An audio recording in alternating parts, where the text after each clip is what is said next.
Welcome to Penny for Your Shots, conversations and cocktails with brilliant women. I'm your host, Penny Fitzgerald, and I believe the best stories are the ones shared over a glass of wine or a cocktail. Each week, I sit down with women who've said yes to building something meaningful, often after years of putting everyone else first. We talk business, big dreams, and the mess in between. And of course, a few favorite drinks. So grab a glass, get comfy, and let's pour ourselves into Penny for Your Shots. Today's conversation is a beautiful reminder that it's never too late to follow the dream that's been tugging at you for years. Susan Lienau is 65 years young. She and her husband have owned a small town bar in northeast Iowa for over 40 years. She helped start a local museum. She co-owns an Airbnb. She's on the city council. And somewhere along the way, she decided to finally write the children's book she had been thinking about her entire life. Not because it was convenient, not because it was the perfect time, but because she realized, if not now, when? This conversation is about creativity, community, courage, and the quiet ways women put themselves on the back burner for years. Until one day, they don't. I think you're going to love her. Here is Susan Lienau. Good morning, Susan. Good morning. It's great to talk to you again. For my listeners who might not know, Susan, you have a business up in Decorah, Iowa, and have written some children's books. Yeah. And we met this summer while I was up in Decorah for a golf outing. Yes, we did. So fun. Tell my audience a little bit about yourself and anything you want us to know. Okay. Well, I'm an old lady, actually. I am You watch your mouth, lady. I'm 65 years old, and my whole life I've always thought I wanted to write a children's book. And my husband and I, we own Bambino's, which is where I met Penny. And it's a little restaurant bar. We cook burgers and we serve beer and all that. And we've been there for 43 years. And my whole time I was there, I thought I was only going to be there till my youngest boy was in kindergarten. And he's now 35. And I'm still there. And my whole time I was there, though, my true passion was always to write a children's book. And I used to we have 4 sons. I used to read to them quite often when they were little. I would always say to myself, I could have wrote that book, or I could have those pictures. And the other little person on my shoulder would always say, but you don't do it. So after being in the bar business for 40 years at that time, I decided I'm not getting any younger. If I'm going to pursue this dream of mine to write a children's book, I'm going to have to do it while I'm here. So I thought I'll just I didn't know what to write about. I was going to do an animal. I knew that because kids love animals. But my little grandson said, Grandma, you should make it about a bird. They get places faster. And I'm so right. So it came up with the idea. I said to him, I should make it about a young eagle from Decorah. And he's like, yeah. And I go, what would I name that eagle? And he says, Ruford. And I thought, Ruford. Oh, I'm not sure if I like that name, but I couldn't think of a better name. The whole night I laid in bed. I was excited. I was finally going to pursue my own dream and sit down and write this children's book for my 4. Now I had 3 grandsons. So I have 4 boys, 3 grandsons at the time. And I thought, I'm going to show them that I'm going to do this book and I'm going to get it done. So I sat down, I started writing, and it came so easy. The words just came out. It was easy when you write about people you love. So that's what I did. I got this book wrote and thought it was just going to be for them. And sitting there drawing some pictures at the end of the bar, I started people say, what are you doing? And I was like, well, I'm going to write this book for my grandchildren. And they were like, can I get a copy of that? And pretty soon I had 123 names wrote down.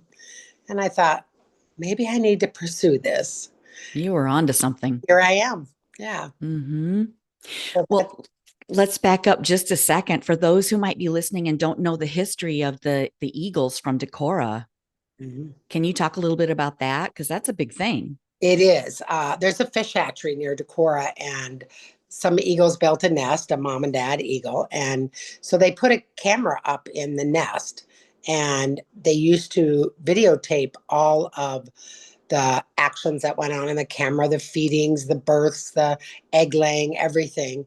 And so that was streamed all over the world. Mm-hmm. Became a really popular tourist spot for people who came to Decorah, and they would want to stop in, and you could look up in the tree, you could see the big nest, and so it's always been an exciting part of our area of the county is to have the eagles there and the live stream and people to follow year after year the young eagles that were born. So it's been an exciting thing there. Yeah, that's really cool. And Decorah is a pretty small town, right? I don't remember for sure what their population is. It's a few thousands though. Like Uh-huh. I'm gonna say maybe 8,000. I remember some of my friends across the country knowing about that fish hatchery and the eagle story and watching the camera, especially during COVID. I think it was something really wholesome and fun Oh, to do. yes, you could A get out. nice distraction. Hmm. It was. Yeah. And so I'm thinking, I think I had my first book out before COVID, Mm-hmm. but I started my second book during COVID. So it gave me a lot Mm, of free time to do my writing and drawing. mm-hmm. Well, and I just think it's so cool that you finally pursued your dream. I mean, so many women that I talk to hold themselves back because oh, I'm not ready, or I don't have enough time, or who would want to listen to me? And, we put all these thoughts on Yeah, ourselves. I think we think we're not worthy enough to pursue something like that. And so we Exactly. don't do it. And, Mm-hmm. then you get it done. And even after I have it done, people still come up to me like just this weekend, I had some people come into my business and they said something about, and you're an author. It's so hard to call myself that because I don't feel educated enough or I don't feel worthy enough to have that title as an author. But I am, and it still doesn't sink in that I did do that. Mm-hmm. I think we put ourselves on the back burner for so many years that Mm-hmm. with our families. It was something you had given me a little list of some ideas of things to write down. And one of the things that I thought about was you had asked what brings me joy. And Uh-huh. so I sat there and that was a good question because back in my early years, when my husband and I were first married, I would say he brought me all my joy. It's Oh. you're in love and it's your Mm-hmm. just you and your husband, and he's your joy. Then we started having children, and we had four boys in 5.5 years. And pretty soon, your joy, focuses a little more on your little ones. Uh-huh. They're your life, and it's all you do is go to work, and you come home, and love your children and take care of them. And you Put one foot in front of the other. Yeah, and you get really involved with them. And pretty soon they grow up, they get married, and the grandchildren come. And Mm-hmm. then you find another new joy. So I feel like my joys have shifted as I've gotten older. And so right now I have six grandchildren, and they're between the ages of 8 months and 18. And so I'm busy doing little things like that. But it's kind of funny because there's a lot of mornings where it's just back to my husband and myself again. Mm-hmm. Oh, I feel like my joy has shifted back to him, and we're at an older age in our life where we at least we get up in the mornings now at the same time, and we're still working many, many hours, but we're getting up purposely to spend that 30, 40 minutes outside having our coffee. We're watching birds like old people do, talking about whether the woodpecker showed up this morning or the hummingbirds. And to me, that's where my joy is right now. It's shifted, and I think all women experience that in their life. It's just your joy is never the same. And Yeah. of course, being creative and being able to write children's book is a joy too, for sure. And Yeah. I've always had a very creative side to me. You can talk to just about anybody in town. Actually, in the last 2 weeks, I've just created this.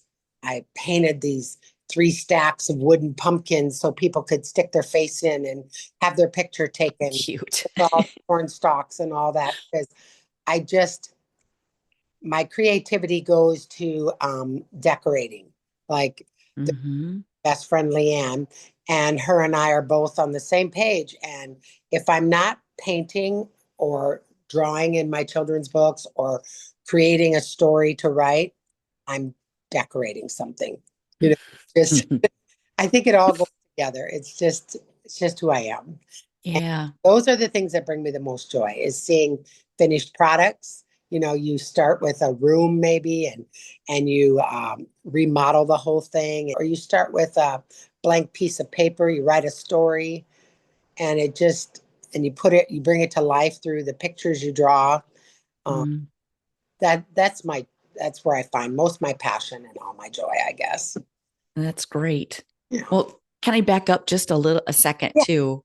Because you mentioned, that someone called you an author and it felt a little maybe not uncomfortable, but it struck you anyway that yeah, I can't take that label and put it on myself.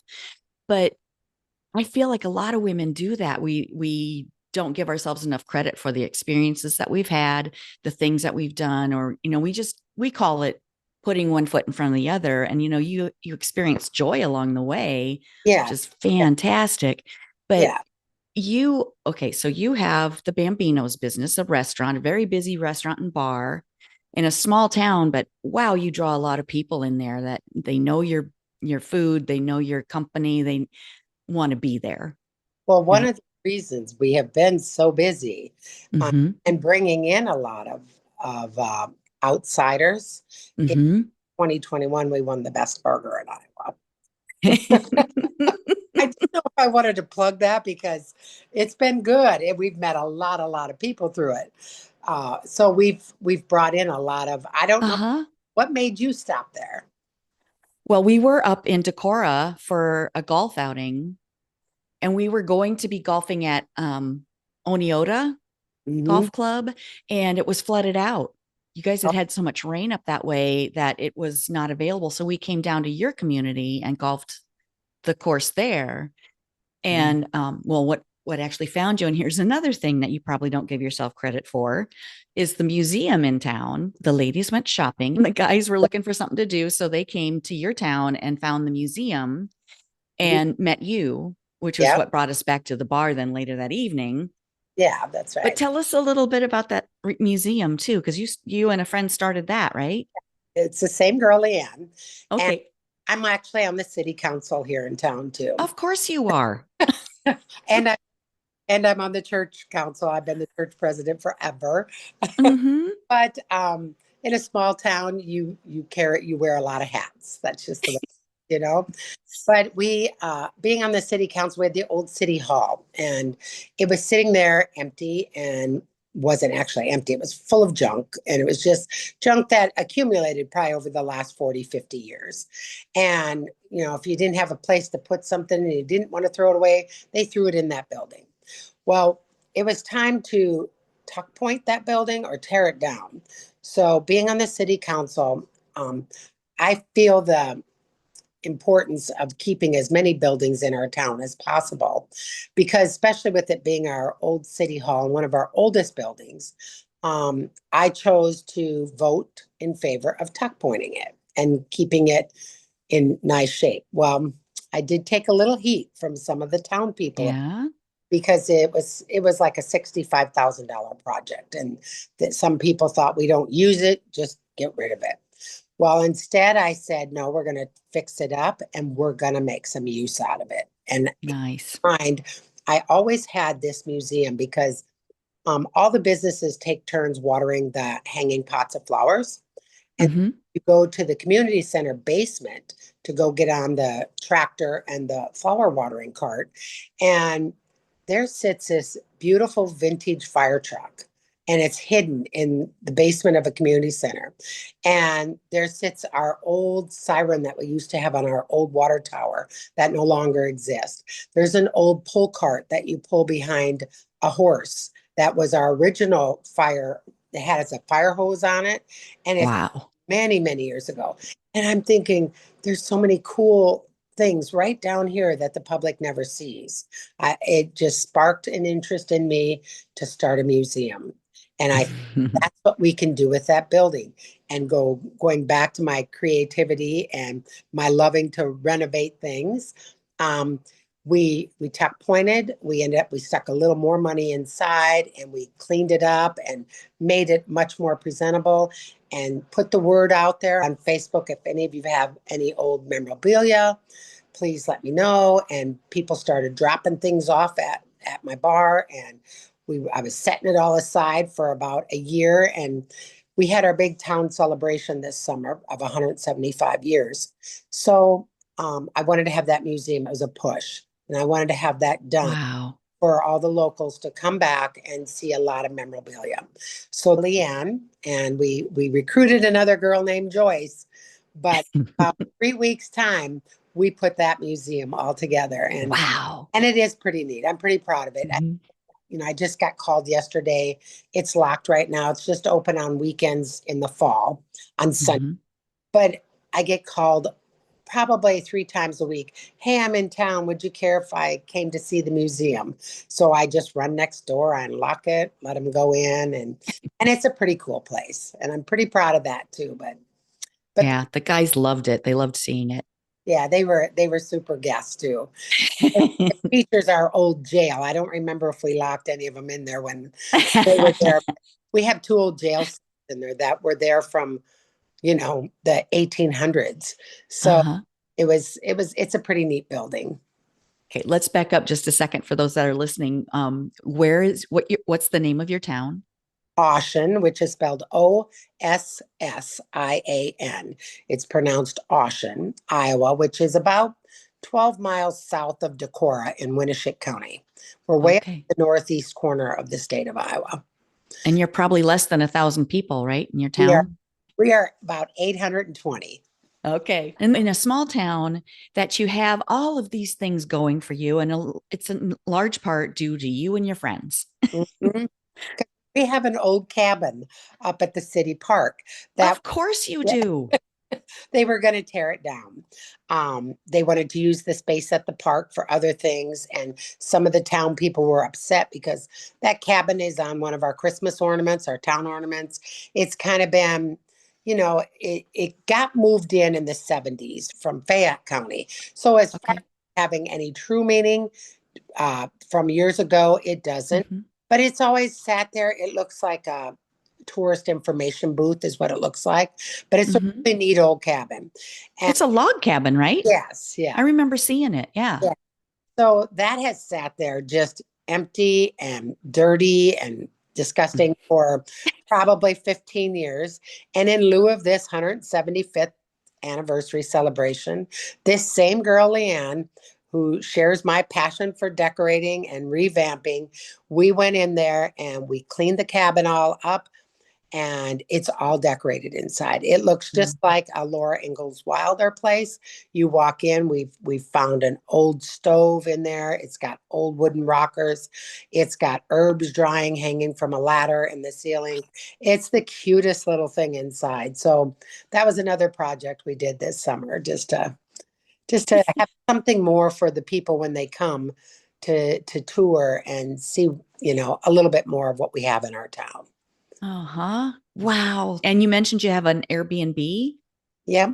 We You're going to need another one, I think, after everyone learns about all so these things. same girl, Leanne, her and I, it was always my passion and dream to write a children's book. And we've been Hmm. friends because our kids were friends. And so it was her dream always to have a guest house. And so one day after I got my first Ruford book done, she came up to me and she goes, "Look at this neat little house I found in Decorah." And it was quaint, it was old, had a lot of character. And I said, "Leanne, just go do it." You know, again, we hold ourselves back. She's always been Mm-hmm. wife and mother, and a Susie homemaker. She has baked goods always at her place, and soup in the crock, and just but she's always had this passion to have a guest home and share her talents of decorating and her love of making people feel at home. That's the way she is. So she's always had this passion to buy a house and do that. I said, Leanne, do it, because there again, she was in her late 50s, and I said, what's holding you back? Do you need a business partner? And she goes, would you? And I said, I'll go in with you on it. Let's do this. Because I wanted her, it wasn't really necessarily my dream to have a guest, Uh-huh. but it was hers. And I wanted her to be able to follow hers also, because being best friends, and I had just reached mine with my children's book, I wanted her to do hers. So we went to Decorah one night to a meeting. Her and I were there, and we drove by this house, and they had one of those little, locks on the door that you could push a button to get in. And we called her stepmom as a realtor, and we said, hey, it was like 8 o'clock at night. And we're like, we're driving by this house in Decorah. Is there any way, we were peeking in the windows as it was. Any way we could see the inside of it? So she called a guy that owns the realty company. He gave her the combination. She drove over, she showed it to us, and by 10:30 we put an offer on the house. Wow. And we didn't tell our husbands. We got home. I didn't get home till like quarter to 11. And my husband, I stopped into Bambino's. I'm pretty excited, right? Stopped. Uh-huh. He goes, are you just getting home from your meeting? And I said, yeah. And he goes, what took you so long? And I said, we bought a house. And he didn't have any beefs about it. And I showed it to him, and I said, are you okay with that? And he goes, what's the worst thing that can happen? We'll just sell it if it doesn't work, if the business doesn't work. And her husband wasn't quite as receptive. He to having his wife right there and in their little box, and doing Yeah. her wifely things and her motherly things.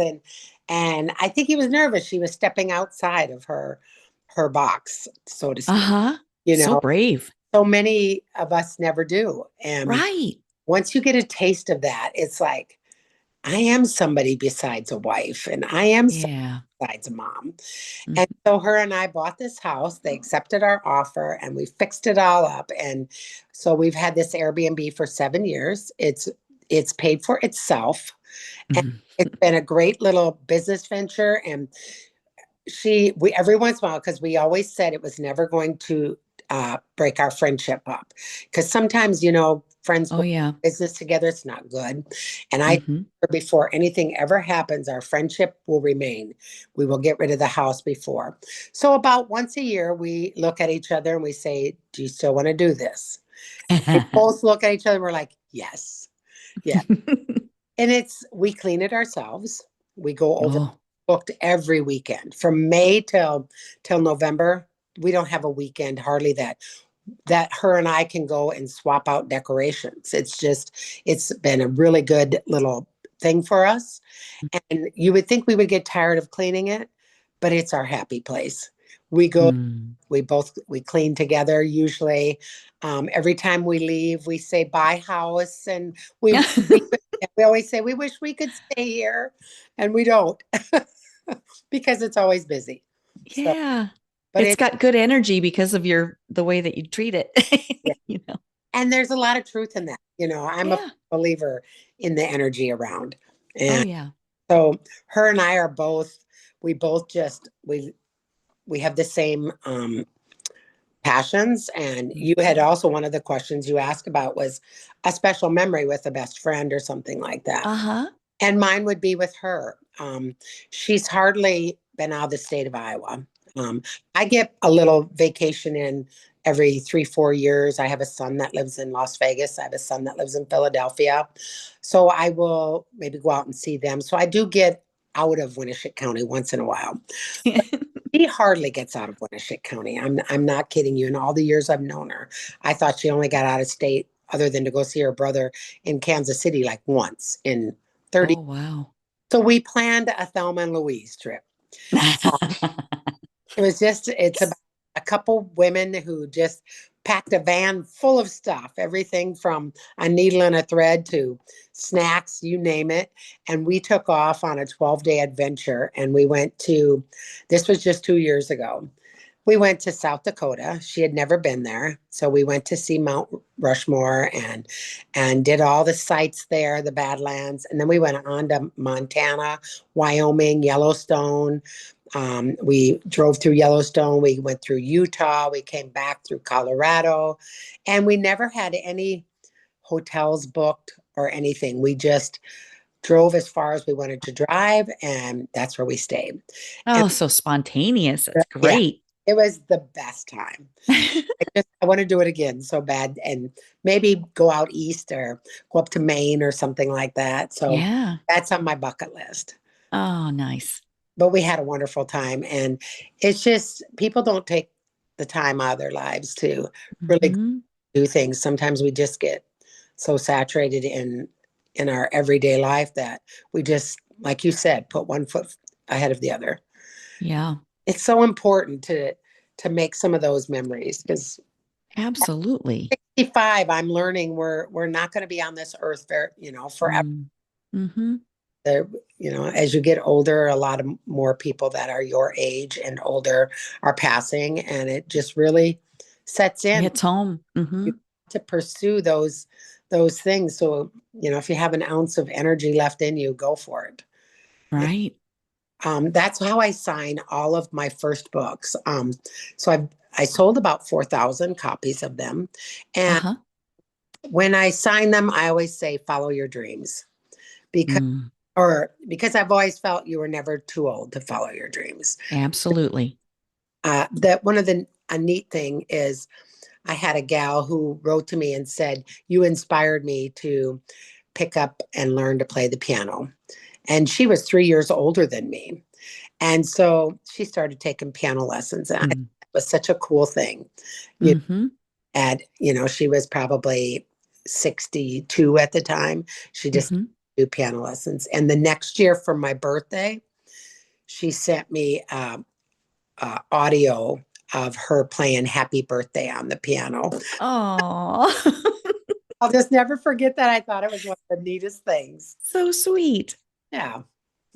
I want to go back a little bit. You were talking about the pushback that you got from your community in the beginning before they saw the vision that you had for the celebration for the town and for the museum and for all of the things that you helped develop within the community. How did you change hearts and minds?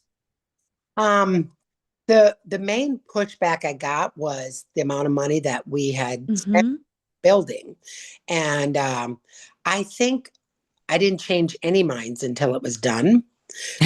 One of the main guys that raised his voice pretty loud at me has been in that museum, I'll bet you 20 times. Oh, And wow. he comes in there when we're open on Sundays. He just comes and hangs out. The first time he saw it, I'll never forget. He came into Bambino's and he gave me that little, it's perfect. You know, Oh. he's so proud of it because, we featured the veterans in our community. Mm-hmm. We featured our churches. We featured a lot of past businesses. And he's just, so that to me made it all worth it, that the man who was the most angry about spending Uh-huh. the money on it seems to be the happiest about it. So I Oh. knew once it happened that Mm. people would be like, you know what, this was a great idea. Yeah. One of the guys came in who, well, we had some help from a gal named Joyce. When I told you we recruited that third Yeah. girl, her husband is a handyman. So he did a lot of Mm. drilling, along with Leanne's husband, drilling of the holes in the walls and things like that. And we were all done. And he knew that this was something I wanted. And he asked me a neat question. He said, "So is it everything you visioned?" And Oh. and I said, "It is. It is. It was something, there was a couple things being on the city council. I've been on there. This is my third term, so I've been on there 10 years. Mm-hmm. There were a couple things that I really wanted to accomplish while I was on the council. One was a museum for our town, and the other was the Veterans Memorial. And I got both done. So Nice. that my girlfriend Leanne said, "Can we take a little break now? We just Let's not go to Montana. because I got to focus on my own house. Can we have a little break from?" She's such a neat gal too. She went around and she stained all the city benches out of the goodness of her heart to get Oh, ready. And she sees weeds. She goes out and sprays them. They're not even on her property. But if she sees weeds on a road or something, she's just very conscientious and she's really in tune with, she wants people who visit our little town to leave with a good feeling. And mm. we heard a lot of that this summer. Our two town boys were super about keeping things up too. And I had so many customers stop in and say, "You have such a beautiful little town." Did you notice, or what did you think when you came? We absolutely thought it was a beautiful little town. Yeah. Yeah, Yeah. and that's, part of the reason why I asked you on the podcast. And of course, you made a big impression because we'd seen all these things that you've done. My husband had seen the museum. We had been to the little bar, and it was the whole town is super cute, Mhm. just really fun to visit. Just a real nice vibe. We just had a great time. I'm glad. I'm glad you did. Yeah, for sure. How did you raise the money to get the museum done and to do some of those improvements? Well, each year we budget a certain amount, the city council does. So I was putting a bug in the rest of the council members' ear that, we want to get this museum going. So it was talked about for a good year before. So last year when we did our budget, we ended up and we budgeted a certain amount of dollars. Yes, we went over a little budget. And but we do have uh, different general funds money that we get. We do have also a donation box sitting Hmm. there, and people will drop donations in there because right now we're still taking donations because this is a two-story building, and the upstairs used to be home to our town library at Oh. the time, and it's got one heck of a flight of stairs to go up, and the upstairs hasn't been touched or looked at, I would say, in 30 years. It needs a lot of work. It needs Hmm. a lot of cleaning. It has an old bar up there that it belonged to our veterans. The VFW club Uh-huh. had used to store a lot of their things up there. And so now nobody's been in there and done anything to it for at least 30 years. So I do have an extension of what I want to accomplish.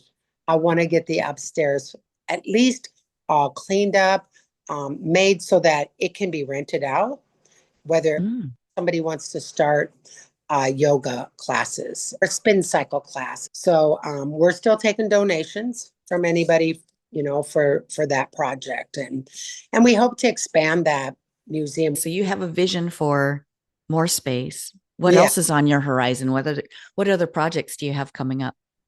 Well, I think really just the upstairs because my girlfriend Mhm. had to slow down a little because whenever I have a harebrained idea, I call her and I say, "Hey, I was thinking." She always loves it, but she also knows in the back of her mind it's another job for her too Yeah. because she goes Yep. in out at full force with me. And so really the upstairs is my next project. And I will probably start that this next summer. Actually, first and foremost, though, is I'm starting book three. Oh, you are. Yeah, yeah. So this Ruford book was a series. If you want to get back to that, Yeah. Do you have them there? Can you show? Oh, there we go. Yep. so So if here you're watching you need to watch this on YouTube so you can see the books. so here was book one. It's called Ruford Visits the Farm, and of course, this is the young eagle from Decorah that leaves the nest for the first time without his mom and dad. He's 4 months old. That's why he's got the brown head. A lot of the little kids, when I go to the schools and read, they look at that, like that's not an eagle. But when I explain to them that, he hasn't got his brown head, he doesn't get his, or he hasn't got his white head. He doesn't get the white head till he's 5 years old. So this was the first book that I wrote, and I illustrated all the pictures and I did it all with crayons. because I thought, well, the kids can relate to the crayons. I'll just open up to probably one of my favorite pages. It is where he meets Jem the cow the first time. Jim the cow. Jem the cow. And all of the characters in this book, all the animals are animals that I knew or loved or people. Some like the mouse in this book is named after my favorite bar customer, which was Eddie Clark. So uh, his name is Eddie.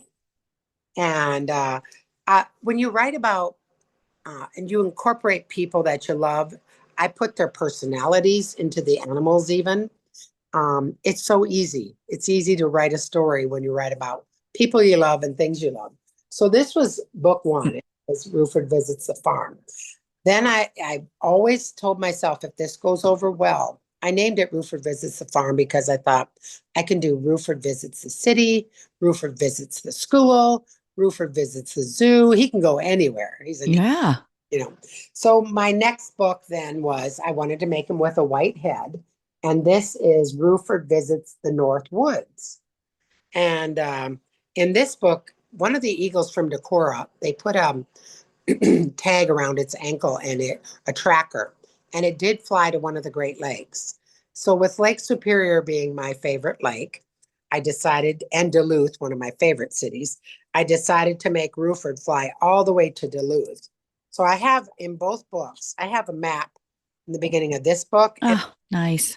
and in this one, it shows the route that the young eagle took to get all the way to Duluth, his overnight stops.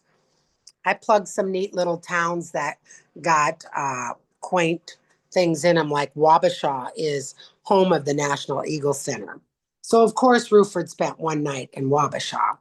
And I did this because in book one of the neatest things about this story, I have like three highlights. One of the neatest things was a little 8-year-old boy came in one day from Webster City and he was carrying this book and he's like, I need to talk to this lady. And it was the author, talk to this lady. And he walks in and he had gotten the book from his aunt. She must have ordered it on Amazon or Barnes and Noble. And he wanted me to sign it for him. And his dad come in just like 10 feet behind him. His dad took him to Decorah for the weekend. And in this book also, I have the map of Ruford Uh-huh. travels that day that he left the nest. I have the fish hatchery.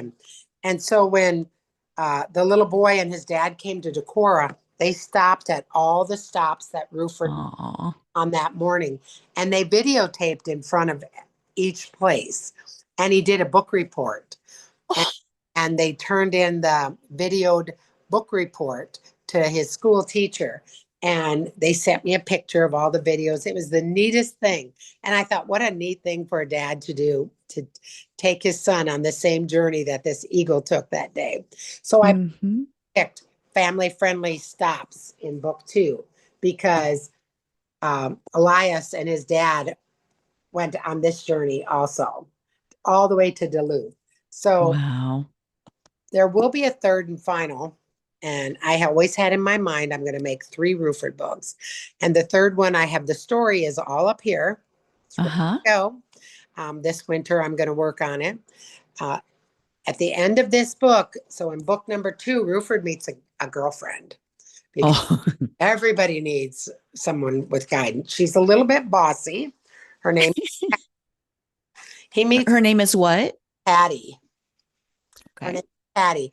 So my first grandson named Ruford. I let my second grandson name Ruford's wife. And he picked Patty because he loves to read Diary of a Wimpy Kids books, and there's a bossy girl named Patty in the story. So that's how he got her name. But anyway, in this one, at the very end, uh, he's taking her back to Decorah. He asked Patty to go flying.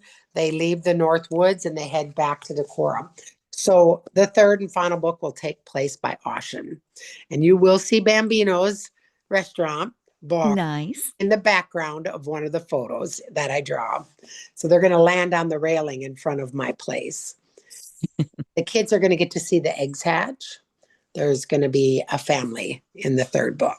And it'll be like his whole life. He started out when he was little and then he has offspring of his own. So that's my little trilogy. I love it. That so much of the people, the history, the travels, the journey, the locations, it's just spurring kids to be wanting to take that journey and wanting to discover all these places and it's a learning tool for them to learn about the eagles and about the area and all of the places, that just getting that thirst for travel and adventure.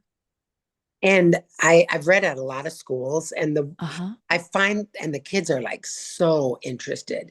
And one of the things I talk to them all about is about who likes to write. You know, I, Mm. they're only in third grade. Who likes to write and who likes to draw? Because probably one of the things I would have done different is Mm-hmm. earlier. So I've Yeah. always been a doodler. I've always been a writer. I've always been a reader, and I've always been a singer. Singing was probably, I don't mean to brag, but I was a really good singer. So I used to have a karaoke machine. I went around to all the bars and set up my karaoke machine for like 7 years and would let people get up and sing and do their thing. But if there was anything I would really change about my life, it would Mm-hmm. have been probably to pursue my singing career when I was 19, 20 years old. Um, Mm.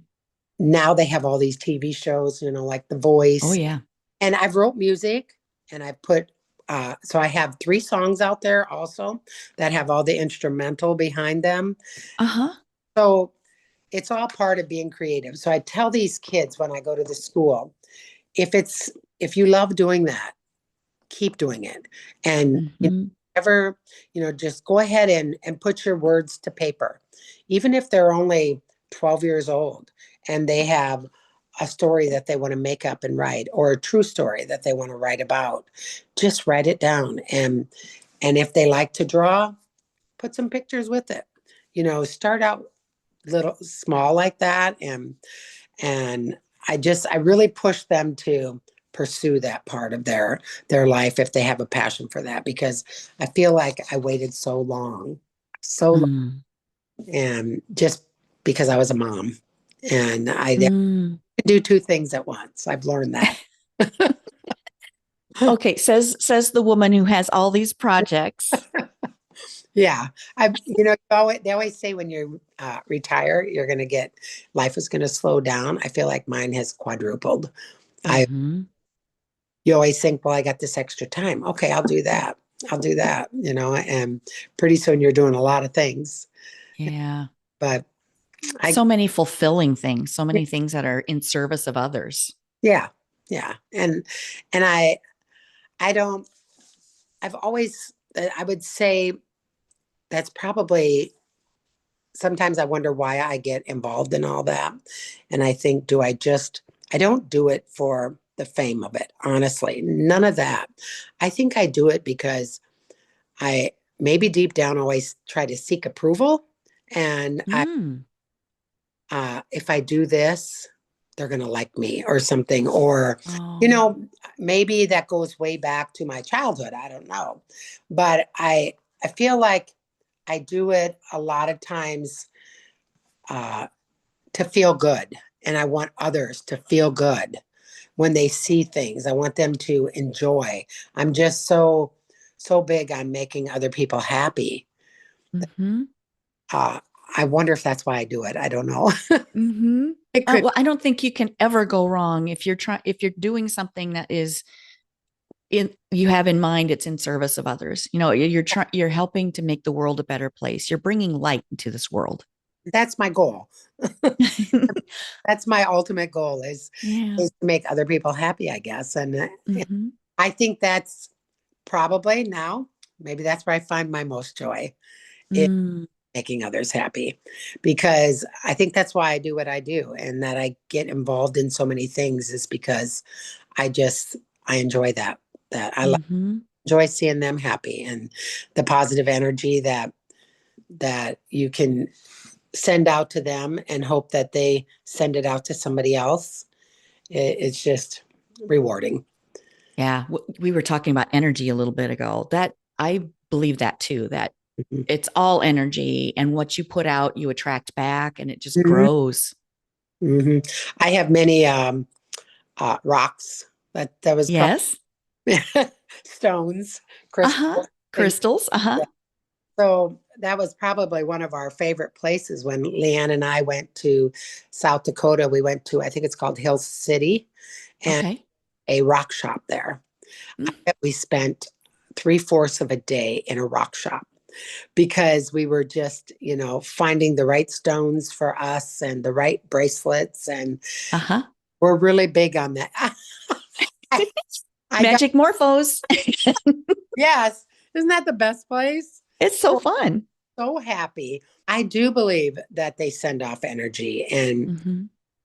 it, you know, what you what you put off to other people is what they'll feel. And so I'm big into that. I love that too. Yeah, for sure. Did you grow up in Ocean? No, I actually grew up on a farm Uh-huh. and saw my farm animals in the book, but I grew up near Waverly, Iowa, Oh, yeah. out in the country. I went Uh-huh. to Trapola High School, Uh-huh. a small little 1A school. But I was almost in Waverly because we were so close. We only missed like the bus route line by about a mile. And I Hmm. went to Waverly School because it was like a good 10 miles to my school. And it was about 11 to Waverly. So I grew up. I grew up in a family of 8 children, and I used to milk cows, and I played basketball in high school, and uh, just farm girl. We did a lot Yeah. of work, and Yeah. I was a farm girl too. yeah, there's a good value coming from farm girls, I think. Yeah. You learn how to work hard. Your work Yeah. ethic, like we worked very hard on the farm. We didn't have anything modern at the time Hmm. when I grew up, and so you cut the weeds out of the beans, and you pulled weeds. You picked up rock in Bremer County. There's a lot of rock, so you picked up rock out of the fields, and you milked the cows and took care of we raised all of our food that we ate. We raised chickens and ducks and Mm. geese and beef and had our own milk. And so there's a lot of work in that. But at the time, I always swore I was never going to live on a farm again. When I moved to CR, moved Yeah. to Rapids, that was I just loved it there. I went The to, big city. yeah, Kirkwood. And yeah, I lived on the southwest side. It was called Gateway Gardens. Yeah. I got a college roommate that I didn't know. I found her on a bulletin board. We were still best friends. And I always swore, oh, I will never go back to a farm and live on a farm again. So my husband and we live in town here, just a few blocks from our business. But with that being said, every time I go visit a friend who lives on a farm, I swear the minute I step my feet out of the car onto the earth out there, Hmm. just something that comes over my body and I say, I'm home. Hmm. Not even a farm I grew up on, but I feel like I'm home. I'm where I'm supposed to be. So there must be some connection with me and the energy out there that's where I belong, is out in the country. Mm-hmm. Yeah, we pick up so much from our past and our Yeah. parents and their Yeah. parents. It's just every farm, it's like I step out of that car and it's like weight is off my shoulders and it's like Mm. these are my roots. And so it Yeah, must be just born into me, I guess. And yeah. Do you ever go out into the country to write, like to get um inspiration? haven't, but I should, because this third book that I'm doing is going to take place out in the country near my church. I belong to a little country rural church called Stavanger. And in the first church book, I um, featured a country church called Washington Prairie. And a lot of my congregation was like, why'd you put their church in there? Why didn't you? And I said, well, Ruford didn't fly that far on his first journey. But in the third book, Stavanger Lutheran will be put in there. And where I'm going to put the eagle's nest in the third book is out in a little old cabin that was built out in some like a 40-acre little area. And that's a great idea. Maybe I should go out there and sit when I do my writing of Just the. let it come to you. Yeah, I bet that would work really good. That's a I think great, it will. yeah, because it just, I don't know, that there's just something about being outside in Hmm. nature. And, I'm a firm believer that you need to still put your feet in the dirt, your bare feet Hmm. in the dirt, and pull Yep. some of Mother Nature's powers. And, like Hmm. years ago, and nobody goes barefoot anymore. And so sometimes I'll sit outside here on my retaining wall and take my shoes off, just Hmm. eat on the grass, by Yeah. feet, because it just takes you back. Yeah. Iowa grass is so yummy. It is. It is. Yeah, wiggle your toes in that stuff. And I Okay, so to find we've been chatting. Oh, I'm sorry, what? I like to find anything that's got some bare ground around it too, where Yes, you can actually put your feet in the soil. in the soil. Yeah, yeah, got a lot of good soil in Iowa too. Yeah. All right, well, we've been chatting a while, and this has been just absolutely a joy for me. Well, Thank that's you so right much. too. I'm not Yeah, chatting on a Zoom camera, but I enjoyed it a lot. And it's been great. Yeah. are Well, you? I bring it around at the end to cocktails because Yeah. I love cocktails. So, and owning a bar, you have access to try some things. What's your favorite? My personal favorite, Uh-huh. probably drink vodka and water, Mm-hmm. but it's got to be a good vodka. I don't Yes. just a shelf vodka. I Mm-hmm. like a good vodka, and I just put it on the rocks with water and maybe a twist of lemon in there Mm-hmm. to go. I have a lot of allergies, so I'm allergic to um, hops or Oh. in a lot of your craft beers. And I love. Mm-hmm. I've never been a beer drinker, but I like craft beer because they flavor that beer so it doesn't taste like beer. But fortunately, it gives me asthma a lot, so I always have to have my Oh. inhaler right close by. Just like Oh gosh. I love wine too. Mm-hmm. So I know one of the things you wondered was what was my favorite wine. I'm going to plug this little bottle right here. So Yes. it's called Bird Song, and I don't like dry wine. I'm a little bit more Okay. side, not real sweet, not Mm-hmm. Indian wine, but this is from Madigan Winery, and it's over by Harper's Ferry, and it's a neat little winery out in the country. I've gone to a lot of wineries. I go to a lot of breweries, stop in with girlfriends or something like that. But Mm-hmm. winery is like a mom and pop winery, and you have to take gravel road to get to it. Uh-huh. It's by Harper's Ferry. I highly recommend it. They only have about Okay. 6 kinds of wine, Okay. all really good, but they'll have like a little bit drier wine. They got a sweet wine. They got like a table wine. Uh, Mm-hmm. Sisters and I, in all the times we have gone out around to wineries, we always come back to this one, and every one of us leave with a case. Oh, When we you're buy my our people. we buy a full case, each one of Yeah. us. So we're Mm-hmm. get out with like 3 cases because we don't get there that often. It's not that Yeah. far away, but we just don't get there. But it's a bird song. This is a sweet white, and it's my favorite. I actually Uh-huh. took a glass already this morning at Oh, nine, nice. and Breakfast of champions. never started my morning off like that. But today I'm going to have a half a glass for breakfast. Awesome. But Well, that's probably my favorite drink is probably the vodka and water, and uh-huh. I like a good white, a little bit sweet wine. Okay. Well, that's lovely. I'll look and put a link to their winery in the show Yeah, notes too so yeah, people can find them. yeah. Madigan's Winery, and Madigans. a, it's just a neat little place. They've done some remodeling out there. You can sit outside, Hmm. drink your wine. They got some tables and like I said, I I really I like the quality of their wine a lot. Yeah. And so I try Mm. at least once a year make a Madigan run. Pick up my case of wine. So, Yeah. Well, that sounds fun. Well, is there anything I have not asked you that you would love to share? I took down some notes before our meeting. Um, and I can't think of anything. One of the things I started with was what do I love? What I love Uh-huh. it. And I would say my favorite part of writing the books is the artwork. Um, Oh. I love the drawing, Mm-hmm. bringing my story to life that I wrote on paper.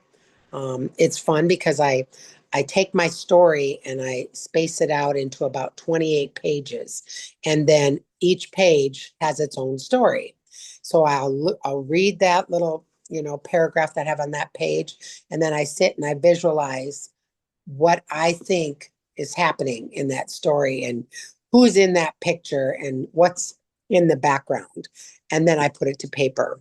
Mm. And I would say, the art is definitely my most favorite.